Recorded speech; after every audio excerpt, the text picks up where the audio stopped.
Hello everyone, and welcome to this brief tutorial on how to book a tee time for the Performance Center. As you would with a typical round of golf, you will go to the Scarborough Golf Member Central portal page, where you will then click on the GG Golf icon.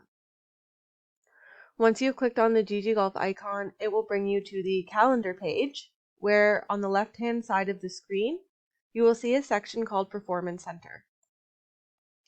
Once you have clicked on Performance Center, it brings you to its own little calendar area where you can select the date in which you wish to practice.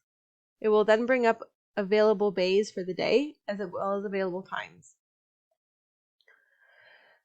So once you've come to the simulator reservation side, in the comments section here, this is where you can add that you want to play with another member of the Performance Center.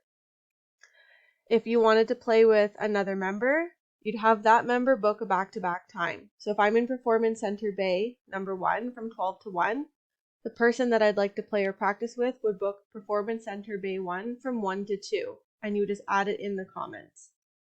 Once you have all the pertinent information added, you will then hit save, and it brings you to the typical loading screen where all your information will be entered. We look forward to seeing everybody indoors this winter, and we hope that you're ready for a really fun indoor season. Thank you for watching.